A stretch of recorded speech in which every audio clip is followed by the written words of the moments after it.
Bom dia a todos. Eu sou a Vivian, só estou aguardando aqui os nossos convidados entrarem, tá? Rodolfo, você está aqui? Está me ouvindo? Oi, Vivian. Tô sim, tô te ouvindo. Que bom. Vou ligar minha webcam já? Posso ligar? Pode. Tá todo mundo Ok. aqui já, te esperando. Opa.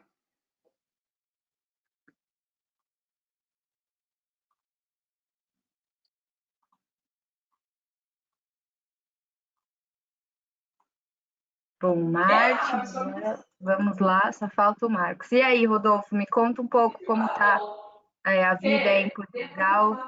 Você que está em outro país, acho que seria interessante já para a gente começar contando um pouquinho da sua rotina aí, pessoal.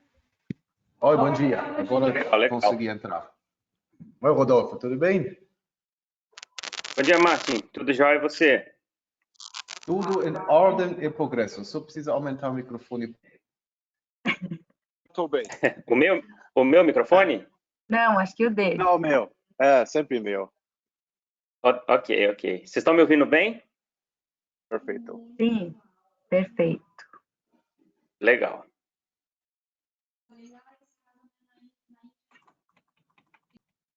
E aí, Rodolfo, me conta um pouco como está a sua vida em Portugal. Conto. Então, no meu caso particular, como eu atuo remotamente para Greener, né? A mudança maior eu senti aos fins de semana, que eu não posso mais andar. Estava saindo de 2 em 2 fins de semana somente para fazer compras.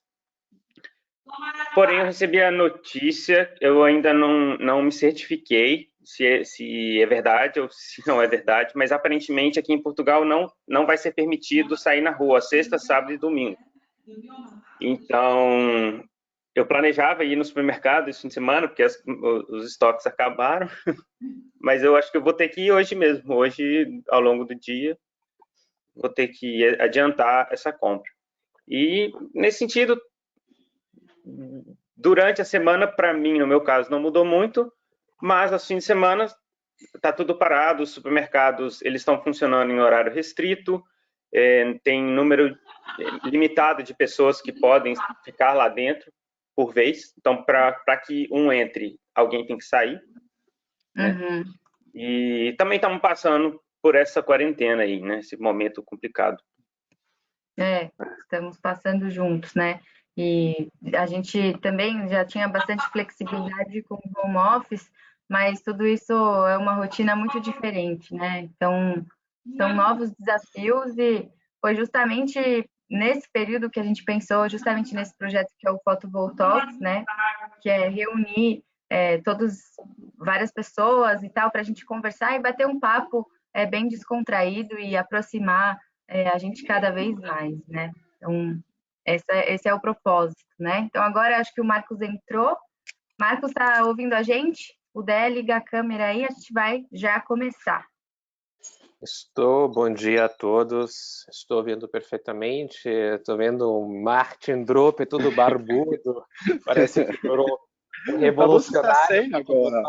Muito bom. Gostei, Martin. Parabéns pelo novo outfit. Oi, Rodolfo. Bom dia. Tudo bom, Marcos? Bom dia. Tudo bem. O Rodolfo ontem estava conversando com ele, falou, mas eu também não faço a barba faz tempo. Eu falei, não se preocupa. Olha, se você uma parada. a barba crescer até esse corona terminar, vai virar um Dumbledore da vida. Cuidado. É verdade. Bom, gente, obrigada por estarem aqui conosco, né? É uma honra para a gente receber vocês como especialistas aqui. Então, acho que vamos começar com a pergunta que rodeia todo mundo, né? Então, o que são as baterias? É uma pergunta acho que todo mundo se faz, eu inclusive. Quais são os tipos de bateria que existem, né? Acho que Marcos pode começar aí e respondendo e a gente vai conversando, só para um gatilho inicial aí.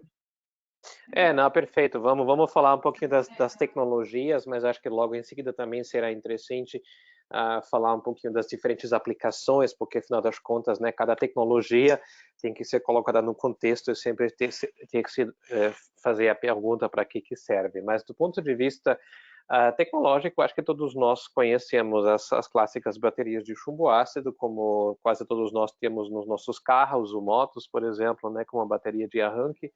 A chumbo ácido tem algumas vantagens, ela é uma bateria é uma tecnologia super matura, na verdade, né, uma bateria relativamente barata, e ela serve bem para uma bateria de backup, ou uma bateria de uso ocasional, ou seja, ela não tem uma vida útil muito longa, né, e a gente também sabe disso, uma bateria de carro dura uns 2, 3 anos, mas ela é comparativamente falando barata, né, e ela é reciclável e tudo isso, né. E também a gente conhece as baterias que temos nesses dispositivos aqui, celular e outras, que são baterias de íons de lítio, que tem um perfil de performance totalmente diferente, né, a bateria do íon de lítio, como acho que todos nós também sabemos do nosso dia a dia, uma bateria que tem uma densidade energética muito maior, que permite um número de ciclagens muito maior, ou seja, eu consigo carregar, descarregar essa bateria com muito maior frequência, e claramente a bateria de íon de lítio, de alguma forma, tem transformado a vida de todos nós, ou seja, provavelmente nós estaríamos sentados aqui no webinário usando o nosso laptop, da maneira como estamos usando, ou usando um Uber, um 99, depois do Corona, evidentemente sem as baterias de lítio. Então, elas tiveram uma diferença muito profunda, né? Claramente, essa tecnologia agora também está sendo usada para a mobilidade elétrica. Do ponto de vista tecnológico, realmente ela se destaca por essa densidade energética maior, uma vida útil mais longa. Então, tipicamente, uma bateria de lítio você consegue carregar, descarregar, ciclar ela umas 2, 3, 4, 5 mil vezes, né? Porém, ela também é um pouquinho mais cara. Isso é um pouquinho mainstream hoje. Depois tem algumas outras vertentes interessantes, tem as chamadas baterias de fluxo, que se assemelham mais com células de combustível, que são baterias de grande porte, tipicamente em containers, que são indicadas para uso estacionário, ou seja, baterias de grande porte. E existem várias vertentes de inovação, né? Por um lado, tem uma vertente de inovação para aumentar mais ainda a densidade energética das baterias de lítio, né? Tipicamente, lá se tenta de substituir o eletrólito líquido, que hoje ainda todas as baterias de lítio têm, por um eletrólito sólido, né? E do outro lado, existem várias tentativas de baratear as baterias de lítio. Então, existe uma Acho que vertente essa é uma das grandes perguntas, né? Quando que isso vai ser uma realidade e o preço, né? Porque a gente sabe que a gente compra celulares, compra laptops, mas agora já falando de carros elétricos e baterias de maior porte, a gente sabe que o preço ainda é muito elevado. Então, quando que isso vai diminuir? Se tem perspectiva de diminuir? Enfim, acho que essa é a maior pergunta de todo mundo, né? Com certeza, é um dos grandes X do assunto.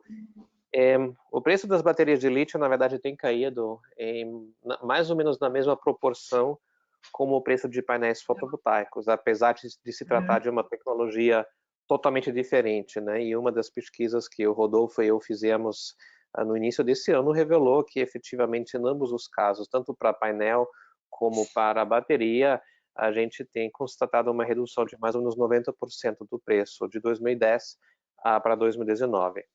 Então, essa redução já é significativa e tudo indica que, no caso das baterias, essa redução vai continuar, tá? Neste momento, existe, por um lado, uma grande demanda, né, causada pela mobilidade elétrica, e também existe, né, um grande aumento da capacidade produtiva, principalmente na Ásia e principalmente na China, né, onde se instalou um grande parque fabril.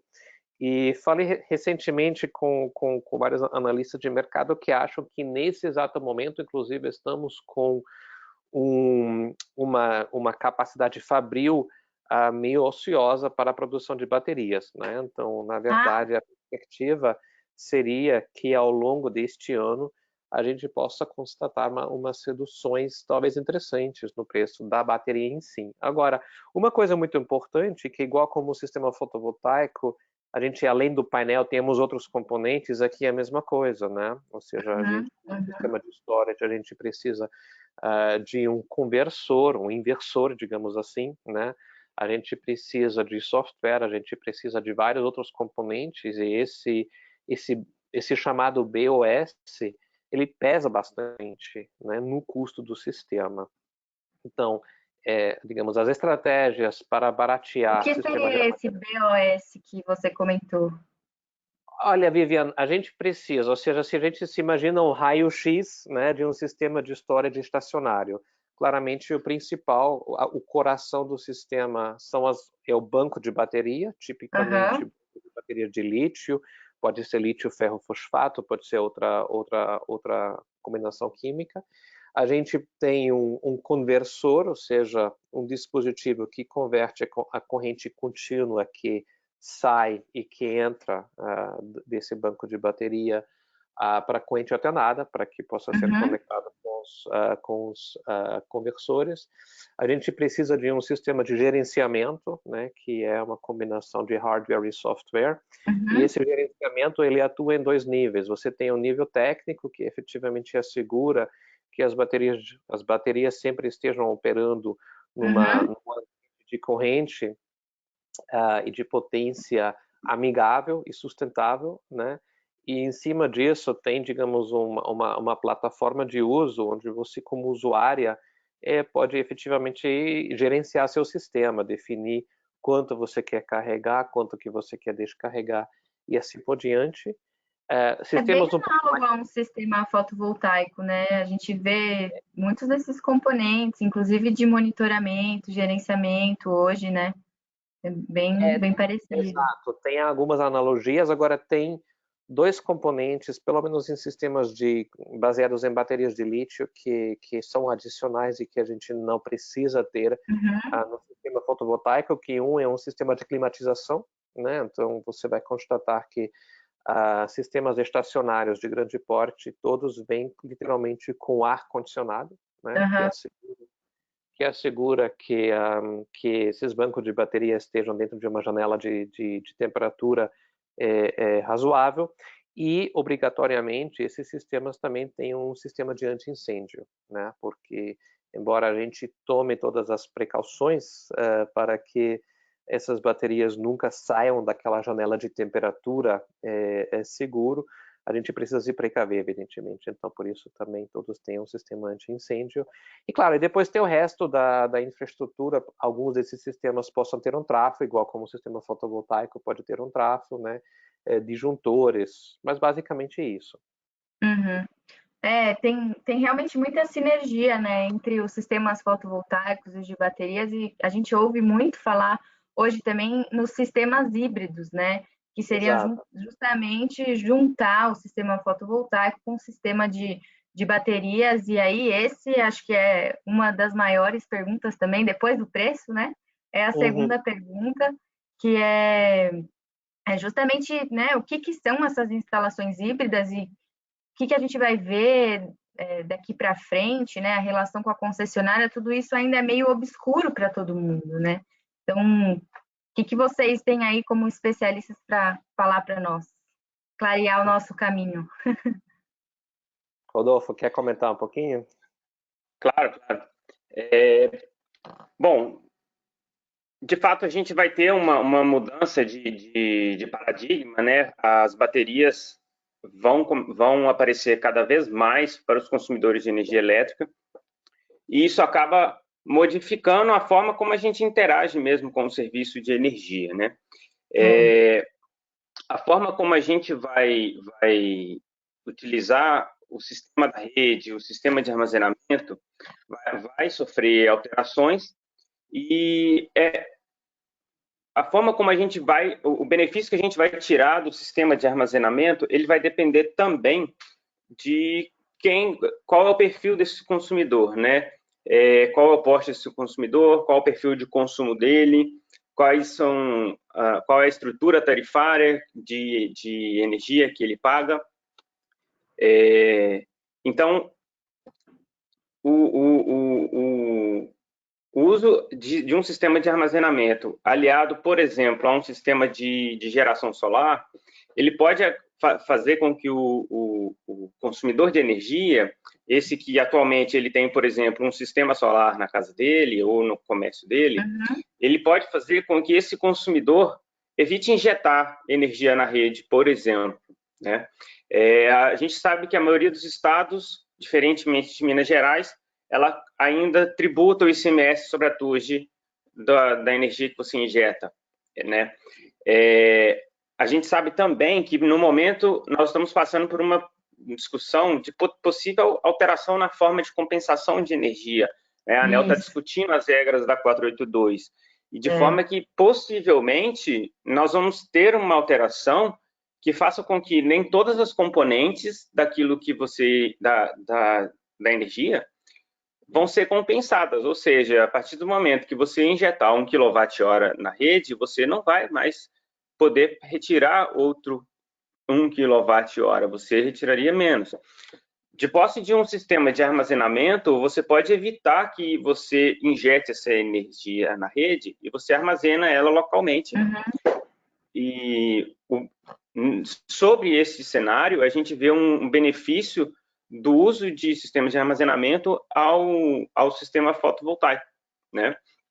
Porque ao invés de você inserir a energia na rede e ser tributado do ICMS sobre a TUSD na maioria dos estados e ainda ter perda de alguns componentes, você passa agora a deixar de consumir, então você não tem a tributação e você não tem as perdas por compensação. Aliar um sistema de armazenamento, então, ao sistema de geração, ele vai fornecer benefícios para os consumidores, e os cenários que se desenham para a gente no Brasil mostram que o armazenamento vai ser cada vez mais interessante. Eu acho que são importantes essas colocações do Rodolfo, e eu só gostaria de acrescentar que mesmo hoje, né, ou seja, mesmo num cenário de 482 relativamente benigno, a gente já vê que para determinadas classes de clientes, armazenamento começa a fazer sentido, né? O tipo de cliente onde hoje o sistema de armazenamento já é capaz de agregar valor, tipicamente são clientes em média tensão, né? Onde o cliente paga uma tarifa diferenciada no horário fora ponta durante o dia, que costuma ser mais acessível, e uma tarifa relativamente cara, né, no chamado horário ponta, que é aquele horário tipicamente entre as 5 e as 8 da noite. Adicionalmente, esse cliente também paga a chamada demanda, né? E a demanda é um valor fixo que é cobrado por quilowatt-hora de potência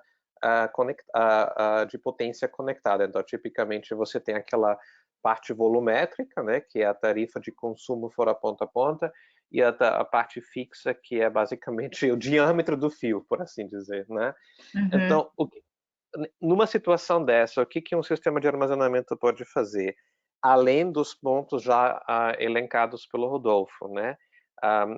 Claramente você pode usar esse sistema de armazenamento para reduzir ou até zerar o consumo no horário ponta, né? Ou seja, numa situação onde você, em muitos estados, está pagando mais de R$2 por quilowatt-hora de noite, né? Você vai simplesmente substituir a rede pela bateria e se aproveitar da energia armazenada nessa bateria. Essa mesma bateria, ela também vai amortecer, por assim dizer, né, aquele pico de demanda que você tem, né? Tipo, se, por exemplo, num restaurante ou num comércio, você tem um pico de demanda porque você acionou seu sistema de ar-condicionado ou outro grande consumidor, né? Você vai amortecer esse pico e o medidor da concessionária não vai mais registrar isso. Isso te permite de reduzir a demanda contratada. Então, você consegue tanto uma redução do teu custo volumétrico, dos quilowatt-horas que você consome da rede, mas também do custo fixo dos quilowatts de potência pelos quais você está conectado. Onde que isso começa a fazer sentido hoje? Existe uma série de estados, e o Rodolfo e eu fizemos um mapeamento disso, né, onde esse spread entre a tarifa fora e ponta é particularmente vantajoso, né? Estamos falando aqui, por exemplo, né, a do Rio de Janeiro, do estado do Rio de Janeiro, estamos falando da Bahia, estamos falando do Maranhão, estamos falando do Pará e de alguns outros estados. Então, acho que todos que estão participando desse call aqui sabem que no Brasil a gente tem uma grande divergência tarifária, né? Uma coisa a tarifa da Eletropaulo aqui na capital, outra coisa uma tarifa no Nordeste, o Norte e o Centro-Oeste do país. Então, a gente sempre olha essa relação de fora ponta e ponta nas tarifas para viabilizar um sistema. E hoje já existem vários sistemas comerciais, né? Eu gostaria apenas de citar alguns exemplos, né? Está em operação um sistema de armazenamento para uma das filiais da McDonald's, que é um consumidor em média tensão, um dos franqueados da McDonald's. Existe outro sistema em operação para um distribuidor, um franqueado também da Coca-Cola, né, que resolveu basicamente equipar um centro de distribuição deles com um sistema de storage. Existe um hotel de 5 estrelas na Bahia, fez a mesma coisa, assim por diante. E a combinação com o solar claramente é vantajosa do ponto de vista econômico, porque em quase todos os estados, né, da União hoje, a energia fotovoltaica ela é mais em conta do que a energia da rede no horário fora ponta. Então, basicamente, o solar, junto com o storage, ele potencializa os benefícios que você pode ter. Já um pouco nessa linha, tem só uma pergunta rápida aqui. Estou acessando aqui o painel de perguntas, viu, pessoal? Podem ficar à vontade, vão mandando perguntas que a gente vai tentando encaixar aqui, tá? Tem uma pergunta aqui, justamente já falando sobre esses sistemas híbridos, que qual a previsão, ou se já foi feito algum estudo de vida útil de um sistema híbrido storage com fotovoltaico e qual é o acréscimo em custo disso, né? Vocês têm algum estudo nessa linha? Com relação tanto a vida útil quanto ao acréscimo de custo, vai depender muito da aplicação que se vai dar a esse sistema, porque a partir da aplicação e da forma como você vai utilizar, você vai determinar qual tecnologia você vai utilizar. A análise para armazenamento ela é um pouco mais complexa do que a análise para sistema solar. Hoje, para o sistema solar, a gente tem um predomínio de uma tecnologia de silício, que tem as suas variações de monocristalino, policristalino, PERC, Rapcel, etc. Porém, as diferenças são basicamente um ganho de eficiência com o consequente aumento de preço. Quando a gente está falando de armazenamento, a mudança de uma tecnologia de, por exemplo, chumbo ácido para íon de lítio provoca mudanças muito mais drásticas na característica do seu sistema. E isso vai impactar muito o desempenho financeiro dele, né? Então, quando a gente fala de uma aplicação que faça sentido poucos ciclos por dia, por semana, por exemplo, a pessoa não vai utilizar com frequência, seria uma aplicação de backup para atender algumas cargas críticas em eventuais quedas da rede de energia. Essa pessoa pode adquirir um sistema com baterias, por exemplo, de chumbo ácido, que são baterias com um custo mais enxuto, que não acrescentariam tanto a mais no seu investimento. Eu não tenho de cabeça, não sei se o Marcos talvez saiba falar percentualmente o quanto que acrescenta, porém, se eu fizer a utilização de um sistema de armazenamento com baterias de íon de lítio para as aplicações que ele mencionou, como, por exemplo, eu reduzir o meu consumo de energia no horário de ponta, porque está muito caro. Eu quiser reduzir a minha demanda no meu horário de pico, para eu evitar multas ou reduzir o contrato concessionário. E essa utilização ter uma frequência, por exemplo, diária, você vai precisar de baterias que suportem ciclos, uma quantidade maior de ciclos. E aí, por exemplo, utilizando baterias de íon de lítio, o acréscimo no investimento é bem maior. Elas são consideravelmente mais caras do que as baterias de chumbo ácido e pode aumentar o custo, sim, do seu sistema solar. tá? Eu não sei se o Marcos consegue falar em termos percentuais, talvez aumentar mais 60%, 70% no valor do seu investimento, talvez até mais. Não sei se o Marcos tem uma grandeza mais precisa. Olha, Rodolfo, eu vou tomar a liberdade de até citar aqui uns números que nós dois publicamos juntamente no mês passado, né? Onde avaliamos essa questão de um sistema híbrido de pequeno porte, digo, um sistema com potência de aproximadamente 4 kW, tanto do lado fotovoltaico como do lado das baterias, né? E basicamente nesse caso você de fato tem um acréscimo nessa ordem de grandeza que você acabou de falar, né? Ou seja, uns mais ou menos 75% a mais, adicionando ao sistema fotovoltaico um banco de baterias de lítio. Esse delta ele começa a cair na medida que o sistema de storage aumenta, ou seja, a gente tem efeitos de escala muito importantes, tanto no solar como no storage. No meu ver, esses efeitos de escala são até mais fortes, mais relevantes do lado do armazenamento. Então, se a gente vai de um sistema de pequeno porte para um sistema comercial, onde estamos falando de uns 200, 300, 400 kWh de capacidade de armazenamento, esse delta tende a cair, mas também gostaria de deixar claro que armazenamento, por ser um tema relativamente recente aqui no Brasil, não é? Você encontra hoje, né, umas divergências de preço muito grandes, né? Você está confrontado hoje com um número de fornecedores relativamente limitado, e ainda temos um desafio, e acredito que daqui a pouco a gente vai falar sobre desafios, tem uma carga tributária muito relevante, né? Então, a gente do nosso lado, por exemplo, pela New Charge, a gente tem feito um trabalho de otimização tributária importante, porque sem isso o custo realmente vai lá para as nuvens. Eu ainda gostaria de adicionar um comentário breve sobre a questão da vida útil, porque foi mais uma pergunta, Vivian, né?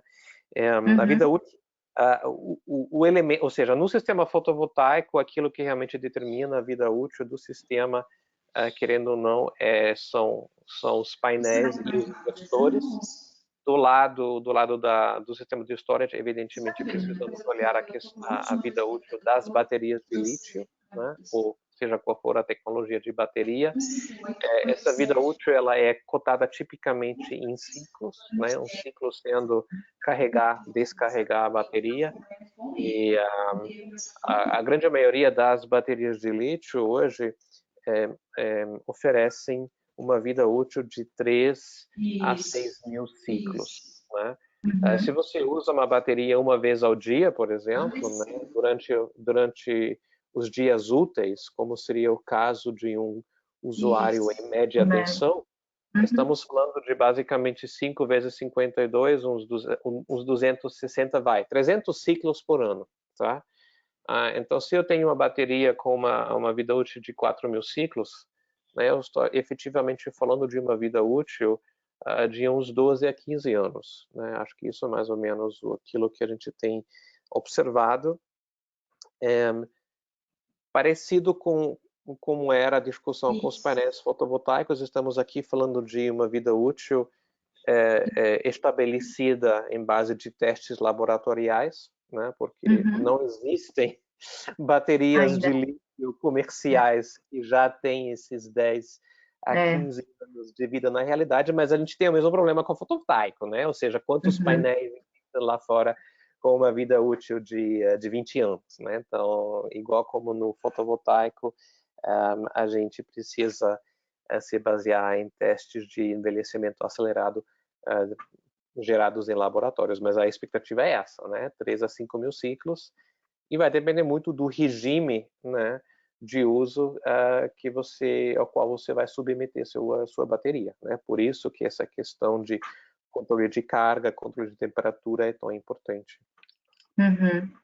E falando agora, você citou, acho que é muito interessante falar um pouco sobre muitas perguntas aqui referentes a realmente a regulação, né? Quais vão ser talvez os impactos aí das mudanças normativas, se tem também já um pouco nessa parte de normas em metro e também toda essa parte mais de logística, né? Porque a gente sabe, como você citou, que a maioria das baterias é produzida na China, né? Como que está toda essa parte da matéria-prima realmente, e se são produtos importados, o dólar acaba tendo um impacto bem significativo, né?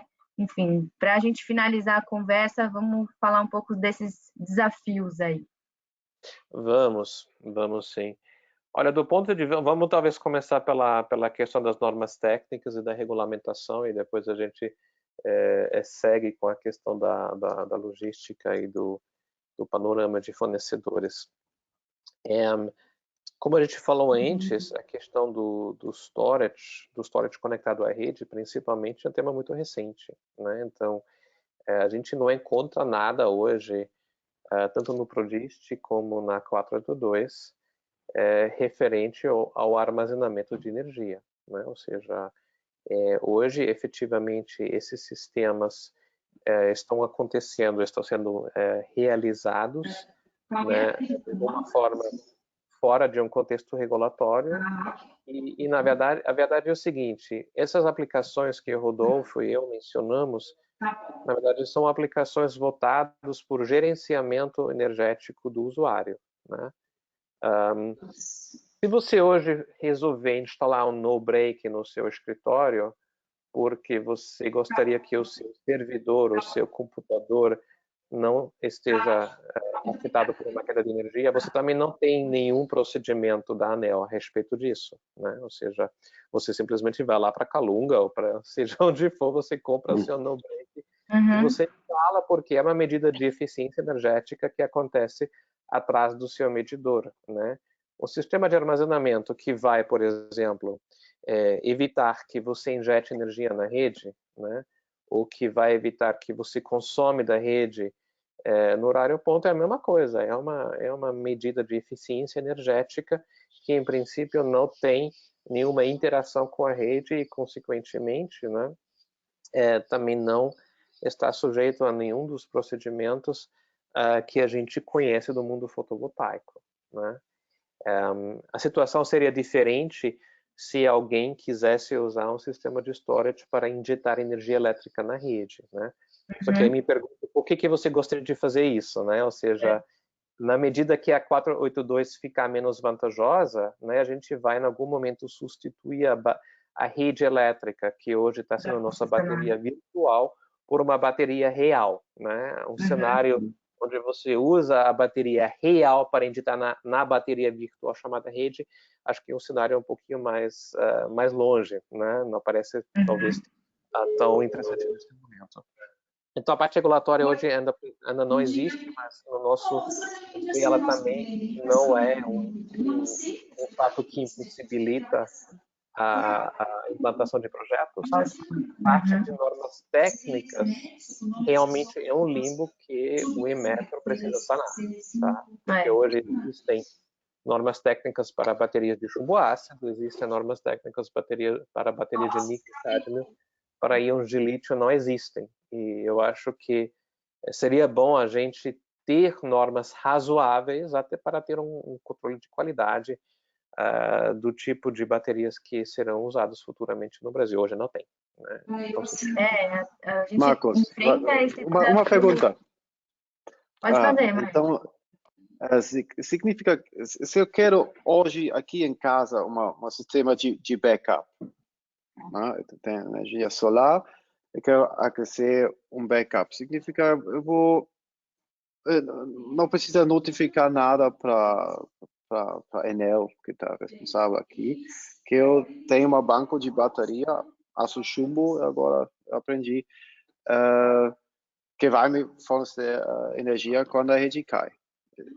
Isso aí, mais ou menos, né? É exatamente isso, Martin. Agora, se a gente está falando de sistemas híbridos, solar com storage, né, onde o propósito é da parte fotovoltaica, você injetar energia na rede, efetivamente você estará sujeito aos mesmos procedimentos de parecer de acesso que você teria para um sistema fotovoltaico puro, né? Mas se você diz, não, cara, eu quero só um sistema de backup que vai me fornecer energia em momentos quando eu preciso, seja de falta de energia ou outro momento, efetivamente hoje a regulação não prevê nada a respeito disso.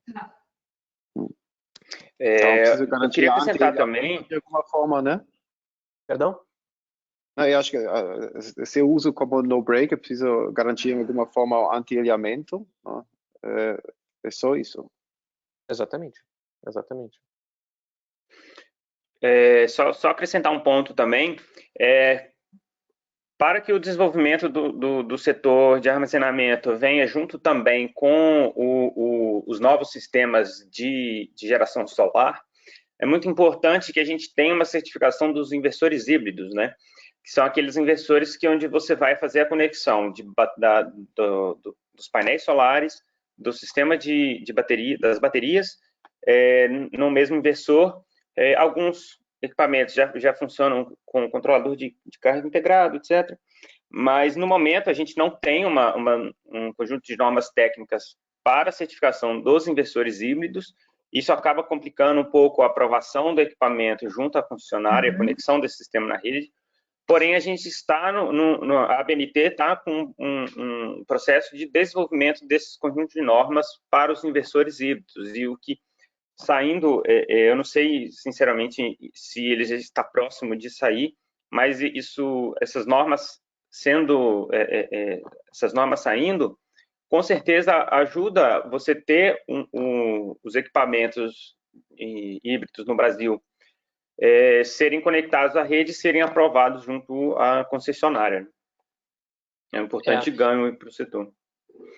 E só para reforçar esse ponto e para não deixar nenhuma margem para mal entendidos, essa situação que estamos vivendo atualmente, esse limbo regulatório e esse limbo de normas técnicas não é bom, né? Porque claramente cria-se uma incerteza do lado dos usuários, né? E cria-se também o risco de você ter no Brasil equipamentos de baixa qualidade, né?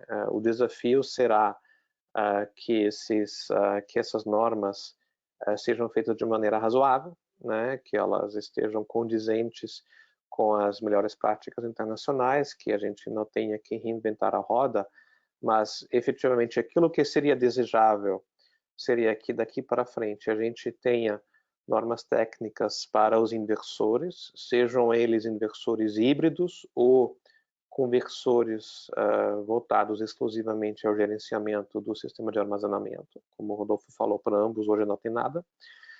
Eu acho que também seria importante a gente ter critérios técnicos mínimos para baterias de lítio, justamente para evitar que sejam comercializadas no Brasil baterias de baixa qualidade, né? E um terceiro ponto que seria bom seria de esclarecer tanto no Prodist como na própria 482 ou no projeto-lei que porventura venha a substituir a 482, né?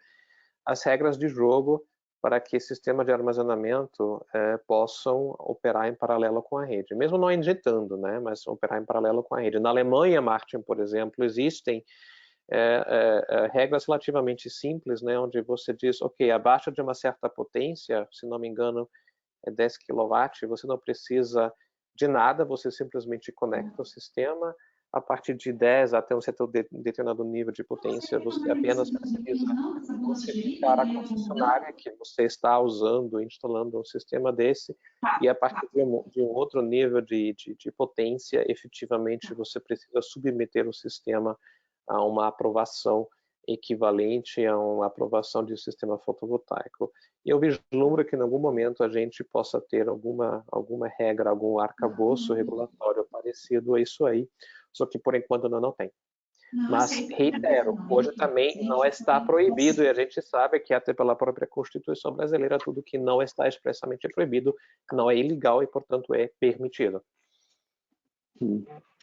E achei muito interessante que você colocou justamente que essa falta de normas, né, abre espaço para instalações ou produtos de baixa qualidade, enfim, com que as coisas sejam feitas erradas, né? E isso acontece também não só com as baterias, como no mercado de energia em geral, né? A gente convive com isso diariamente, então a ABNT tem que sempre correr atrás da tecnologia, né? Porque as coisas vão se tornando realidade e aí a gente tem que ir se moldando, né? Se adaptando a tudo isso. Então, acho que é isso. Exato. Vocês têm mais algum comentário para fazer? Senão acho que já podemos partir para a parte final, que vai ser uma rodada aí de algumas perguntas que a gente faz para todos os nossos panelistas que participam aqui conosco. Então, vamos lá, vamos fazer esse Eu só ping-pong. gostaria, se você me permitir, Viviane, eu só gostaria de fazer mais um comentário sobre as aplicações de storage. A gente falou agora muito daquilo que a gente chama de aplicações atrás do medidor, ou seja, aplicações onde um banco de baterias, um sistema de storage presta algum tipo de serviço para o usuário individual. Existem outros arranjos de sistemas de storage tipicamente um pouco maiores, onde essa tecnologia também está sendo usada para prestar serviços para a rede elétrica como um todo, né? O exemplo clássico seria, por exemplo, parques eólicos ou parques fotovoltaicos de grande porte, que usam sistemas de armazenamento para modular a energia que elas injetam na rede. Isso ajuda para descongestionar a rede, e isso, principalmente no Nordeste do Brasil, pode ser muito interessante, porque a gente sabe que hoje um dos maiores desafios para você realizar e para você conseguir o parecer de acesso para usinas fotovoltaicas é justamente a falta de conexão. E também a gente vislumbra que no futuro, eu espero não muito distante, sistemas de armazenamento mesmo de médio ou pequeno porte possam prestar serviços para a rede. Serviços como, por exemplo, regulagem de frequência, suporte da rede em caso de queda de tensão. Então, existe também todo um universo, acho que ainda um segundo passo no Brasil, né, onde sistemas de storage possam prestar serviços e, claro, ser remunerados por essa prestação de serviços para a rede. Tá, eu posso pegar esse gancho? Só para uma breve questão.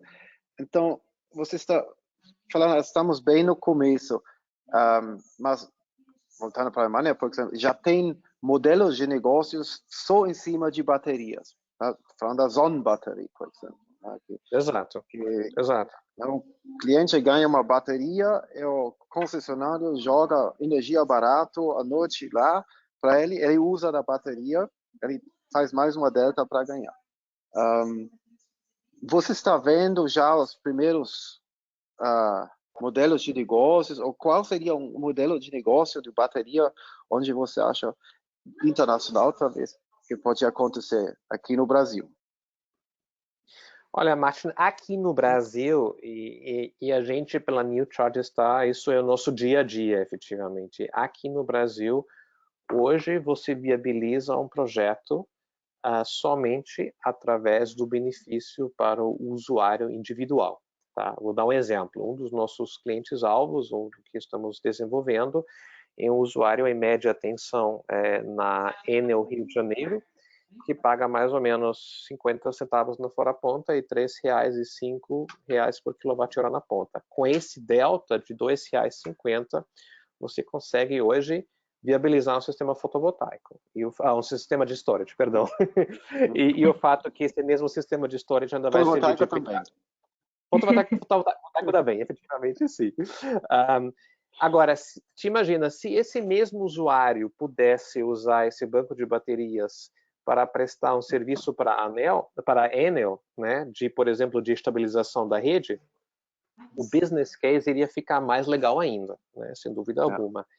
A gente tem esse modelo de negócios em vários estados dos Estados Unidos, por exemplo, né, na Arizona, na Califórnia. De fato, as concessionárias, algumas das concessionárias de energia, estão facilitando a aquisição de sistemas de storage de pequeno porte, justamente para estabilização de redes, né? Isso é realidade. Na Alemanha, pelo que eu saiba, e talvez você até pode me corrigir, o principal driver para storage, na verdade, é o seguinte: você paga hoje na Alemanha uma tarifa residencial na casa de uns 30 centavos do euro por quilowatt-hora, e se você injetar energia na rede do seu sistema fotovoltaico, você vai receber uma compensação apenas na casa de uns 6 a 7 centavos. Então, esse delta, né, de uns 24 a 25 centavos do euro, já viabiliza um sistema de storage independente da remuneração para um serviço que você possa, talvez, também prestar para a rede. Uhum. E esse tipo de aplicação que você mencionou, Martin, ele reforça a importância que a gente obtenha as regulamentações, né, bem descritas do uso do armazenamento, porque, por exemplo, para você prestar esse tipo de serviço para a concessionária e ser remunerado, você vai precisar injetar a energia da bateria na rede, né? E hoje em dia, como o Marcos mencionou, você vai instalar o seu sistema de armazenamento como se fosse esqueci a palavra. Um backup. Exato, um backup. Você vai instalar, e muitas vezes esse sistema ele vai estar conectado numa rede secundária para atender cargas críticas, e não existe permissão para que esse sistema injete energia da rede. Então, a gente conseguir evoluir nas questões regulatórias é muito importante, inclusive para viabilizar novos modelos de negócio no Brasil. Agora, mesmo na situação de hoje, tá? Clientes em média tensão localizados na Enel Rio, na Coelba, na Equatorial, Maranhão, Equatorial, Pará e em algumas outras concessionárias, você consegue viabilizar um case, tanto para storage, mas também storage com fotovoltaico. E eu até gostaria de fazer aqui um convite para todos que estão, para você, Martin, mas também para todos que estão nos ouvindo nesse webinário, apresentem cases para a gente. Aquilo que a gente está fazendo pela Newchart é exatamente isso: avaliar e estruturar projetos de storage, projetos híbridos, solar com storage, para esse tipo de clientela. Eu só conheço de um modelo de negócio aqui do São Paulo, que também lá, que fala também só behind the meter, que vão alugar a bateria só pelo horário de pico, vendendo essa energia essas 3 horas mais barato. E aparentemente já está fechando a conta, né? Eu acho que baterias já fazendo nossa realidade hoje, e com certeza amanhã ainda mais forte. Não, exato. Storage as a Service inclusive uma das vertentes que a gente também está desenvolvendo, né? E efetivamente, da mesma forma como você aluga hoje um gerador a diesel para te prestar serviço de backup ou aquilo que você quiser, você aluga um banco de baterias para fazer exatamente a mesma coisa, com menos dor de cabeça, com impacto ambiental muito menor e assim por diante. Perfeito. Vamos encerrar? Bom, vamos encerrar com o nosso ping-pong aqui de perguntas. Então, a primeira pergunta para vocês, que a gente está fazendo para todo mundo, é: quantos gigas de volume de potência instalada vocês imaginam para o setor fotovoltaico no Brasil em 2020? Quantos giga instalado, é isso? Quantos giga a gente vai instalar esse ano no Brasil? Rodolfo, eu deixo para você. Você é o cara aqui o dono da bola de cristal. Olha, lá na Greener a gente sempre faz muito modelo para entender o mercado. O problema é que agora não existe como você inserir essa crise na equação, né? Como você insere isso numa equação? Não tem como. Eu imaginava... Olha, se não tivesse essa crise, eu colocaria pelo menos 2,5 GB, 3 GB para esse ano. Mas com essa crise, não sei, 2, que tomara que 2. Faz um bom número. 2 é um bom número. Foi o número que a gente ganhou ontem também, né, Marte? Então, Marcos. a segunda pergunta Não, é se vocês pudessem... Marcos não falou. O Marcos não falou. Marcos, Falou que expert deixava para o Rodolfo. anéis, você sabe, é um número que antigamente os fones entram sempre, ano que vem, quantos gigawatts a gente vai fazer no Brasil? Mas eu não tenho, eu também não tenho. Minha bola de cristal está fora de serviço, infelizmente. Então, eu não tenho um número melhor para contribuir. Peço desculpas. Então, vamos para a segunda pergunta. Se vocês pudessem escrever alguma mudança normativa ou lei, alguma coisa desse tipo, o que vocês escreveriam?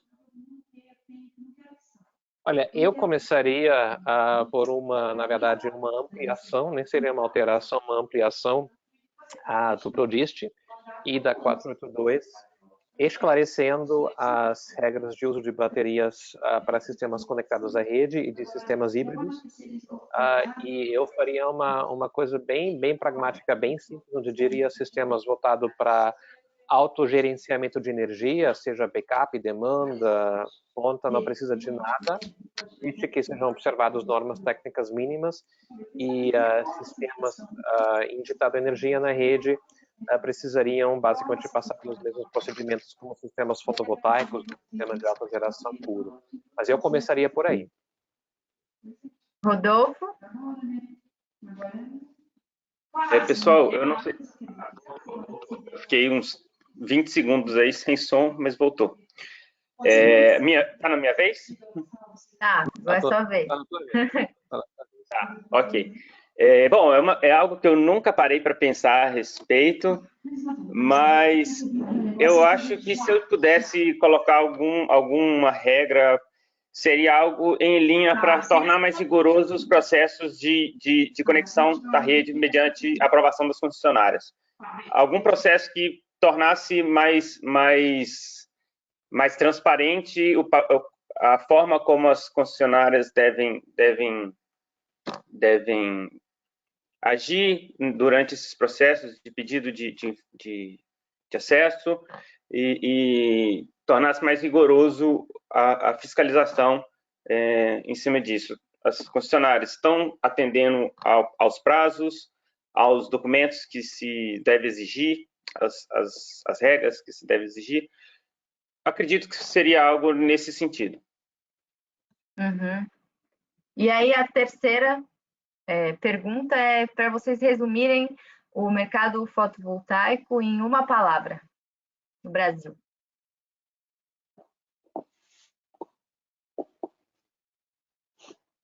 Eu diria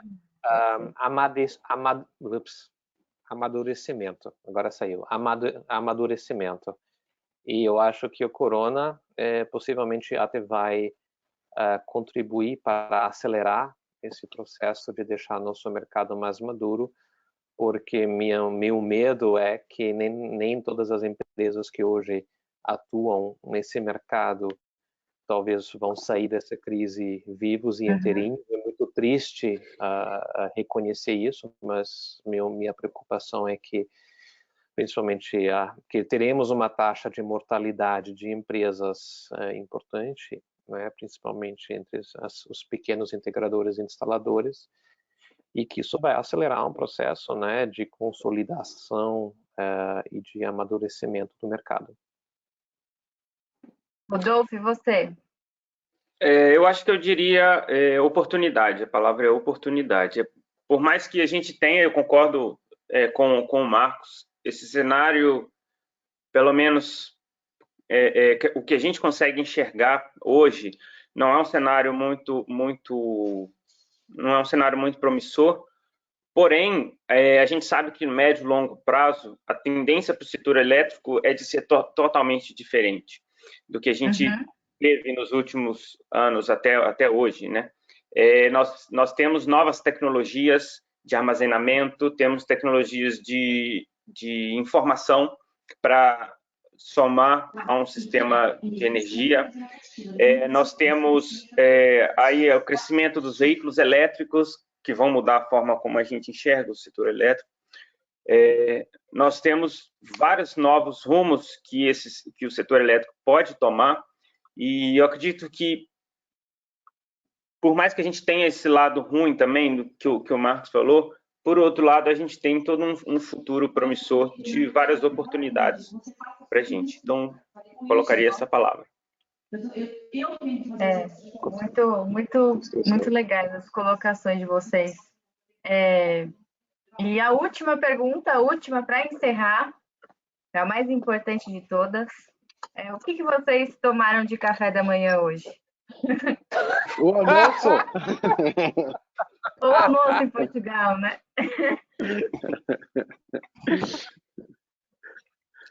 Olha, o que eu tomo todo dia, bastante café para acordar e um pão e um queijo. Olha, no meu caso foi como todos os dias, um suco de limão para começar a acordar, porque sem isso eu não acordo. Um pão integral com queijo vegano, um mamão e depois vários expressos. Eu preciso também da cafeína, estou viciado na cafeína também. Muito bom.